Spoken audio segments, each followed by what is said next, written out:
Language, जो gesture उनका रहा इन तमाम मुद्दों को लेकर, वो ये बताता था कि अब वो पीछे हटने वाले नहीं हैं। हिंदुत्व का मुद्दा, राष्ट्रवाद का मुद्दा जिस तरीके से राज ठाकरे ने अब उठाया, क्योंकि पिछले काफी समय से वो शांत थे, जिसके बाद ये माना जा रहा था, जिसके बाद आपको बता दें ये माना जा रहा था सीधे तौर पर कि कहीं ना कहीं राज ठाकरे अब फ्रंट फुट पर नहीं आएंगे। लेकिन राज ठाकरे फ्रंट फुट पर सामने आए और उसके साथ ही आज सुबह उन्होंने एक वीडियो ट्वीट किया। वीडियो के जरिए उन्होंने ये बताने की कोशिश की कि जो मुद्दा उन्होंने उठाया है वो मुद्दा गलत नहीं है। शिवसेना की विचारधारा हमेशा से यही रही है। इन मुद्दों को लेकर लगातार जब बाला साहब ठाकरे थे, जब राज ठाकरे उनके साथ में शिवसेना का हिस्सा थे, तब भी आपको बता दें यही मुद्दा उठाया जाता था। हनुमान चालीसा का पाठ लोगों ने किस तरीके से किया, नासिक में हनुमान चालीसा का पाठ किया गया है, वो भी हम आपको लगातार बता रहे हैं कि नासिक में हनुमान चालीसा का पाठ किया गया। मस्जिद में जो लाउडस्पीकर लगे थे उसमें अजानें बज रही थी और उसके बाद में नासिक में हनुमान चालीसा का पाठ किया गया। ये बड़ी खबर आपको बता दें, आपको सुनाई भी दे रहा होगा कि किस तरीके से हनुमान चालीसा का पाठ वहां पर किया गया, क्योंकि ये अल्टीमेटम राज ठाकरे की ओर से दिया गया था। औरंगाबाद की रैली में भी, जिसे संभाजी नगर कहते हैं, वहां पर भी राज ठाकरे ने यही बातें कही थी कि अब हमारे पास कोई और रास्ता सरकार ने छोड़ा नहीं है। हमने बार बार अपील की, बार बार मुद्दा उठाया और ये अपील सिर्फ हमारी नहीं बल्कि सुप्रीम कोर्ट की ओर से एक नियमावली जारी की गई है नॉइस पोल्यूशन को लेकर, लेकिन उसको भी यहाँ की सरकार ने नहीं माना।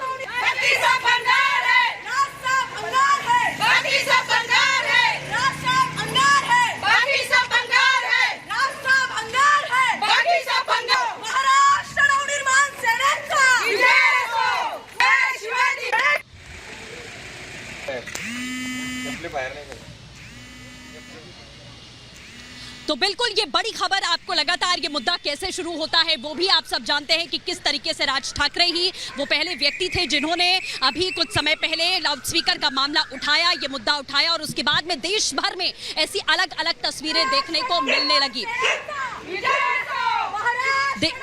देश भर में आपको बता दें ऐसी तस्वीरें दिखने लगी और सीधे तौर पर तमाम मुद्दे लाउडस्पीकर के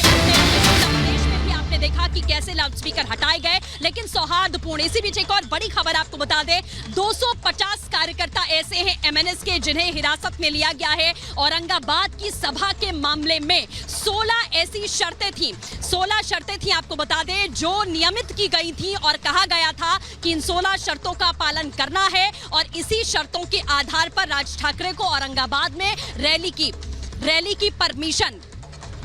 परमिशन दी गई है। लेकिन आपको बता दें कि 16 में से प्रशासन की ओर से कहा गया कि 11 शर्तें जो मानी गई, जिसके बाद ये बड़ी कार्रवाई हुई, जिसके बाद ये नोटिस जारी की गई। इसी बीच एक और बड़ा अपडेट आपको बता दें कि आज दोपहर 1 बजे, अभी 12:30 बजे का वक्त हो रहा है और 1 से 1:30 के बीच में आपको बता दें आज मीडिया से मुखातिब होने वाले हैं राज ठाकरे। वो प्रेस कॉन्फ्रेंस करेंगे, वो मीडिया से बातचीत करने वाले हैं। तो आज जो सवाल उनसे पूछे जाएंगे, चाहे वो एफआईआर को लेकर हो, चाहे वो 2008 के मामले को लेकर हो, उनके अल्टीमेटम को लेकर हो, जो यहाँ पर हलचल बढ़ी है उसको लेकर हो, जो टिप्पणी संजय रावत ने की है कि जो हिंदुत्व की बात लगातार कर रहे हैं राज ठाकरे, जहां से डिग्री लेकर आए हैं, ये डिग्री पूरी तरीके से फर्जी है, चाहे वो बाला साहब ठाकरे का वीडियो जो उन्होंने ट्वीट किया, इन तमाम मुद्दों पर राज ठाकरे से सवाल पूछे जाएंगे। मीडिया से वो मुखातिब होंगे और वो क्या जवाब देते हैं ये अपने आप में बड़ा सवाल है, क्योंकि औरंगाबाद की सभा को देखने के बाद में भारी तादाद में, हजारों लाखों की तादाद में जो लोग इकट्ठा हुए थे, उसके बाद में ये बहुत स्पष्ट हो जाता है कि राज ठाकरे अब अपनी पूरी तैयारी कर रहे हैं। नए सियासी समीकरण बनाने की ये तैयारी है, एक बार फिर से अपने आप को मजबूती के साथ में सामने लाने की तैयारी है, अपनी पार्टी को और मजबूत करने की तैयारी है। ये अपने आप में तमाम बड़ी बातें हैं जो आज उनकी प्रेस कॉन्फ्रेंस में खुलकर सामने आने वाली हैं। कल रात तक यहाँ पर हलचल रही, कल देर रात भी 10:30 बजे के करीब राज ठाकरे अपने इसी आवास के गेट पर आकर खड़े होते हैं, मीडिया को देखते हैं और उसके बाद भीतर चले जाते हैं, लेकिन चेहरे पर किसी प्रकार की कोई शिकन राज ठाकरे के देखने को नहीं मिल रही थी। कल अपने इसी बिल्डिंग के बालकनी में भी वो सामने आते हैं, शाम को मीडिया को देखते हैं, यहाँ पर कितनी बड़े पैमाने की भीड़ है ये देखकर वो यहाँ से रवाना हो जाते हैं। और आपको बता दें कि हजारों की तादाद में शिवाजी पार्क के ठीक सामने ये घर है राज ठाकरे का और यहाँ सैकड़ों की तादाद में लोग पहुंचते हैं और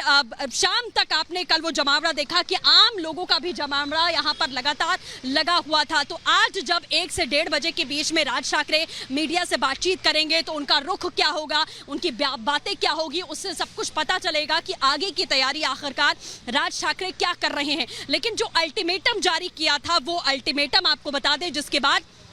जो आह्वान किया गया था, जिसको